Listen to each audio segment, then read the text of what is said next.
Ito guys, nag-charge ako ngayon ng ating lithium-ion phosphate battery gamit ang ating external charger.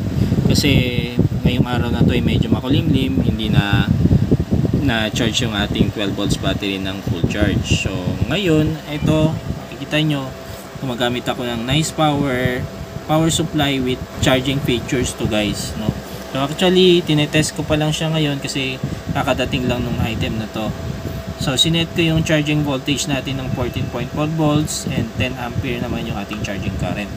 So since lobat pa yung ating lithium ion phosphate, ibig sabihin hindi pa siya malapit pa puno, naka constant current yung ating setting dito.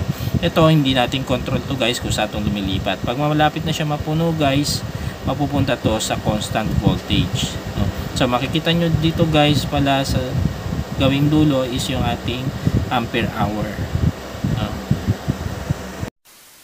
Ito yung sinasabi ko sa inyong constant voltage na siya, no guys. So ibig sabihin malapit nang mapuno yung ating lithium ion phosphate battery. So makita nyo dyan guys, sinet ko yung ampere nyan or yung current nyan kanina guys ng 10 ampere. Pero since hindi na kayang i-take ng battery natin yung 10 ampere sa charging, so pumalo na siya sa constant voltage na siya. So nagbabawas yung ampere niyan guys hanggang sa mag zero na yan, at ibig sabihin pag zero current na tayo, full charge na yung ating battery. Ito guys, tapos na yung charging natin ng ating lithium ion phosphate battery.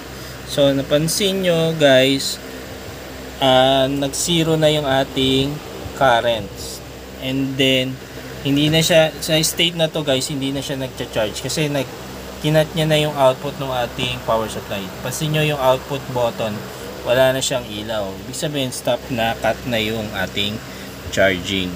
So hindi na overcharge yung battery natin pag ginamit natin itong power supply ng nice power sa pagcha-charge ng ating mga battery.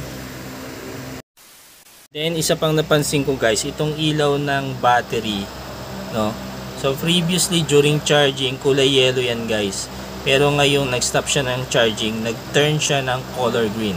So maybe the meaning of color green is full charge na yung ating battery.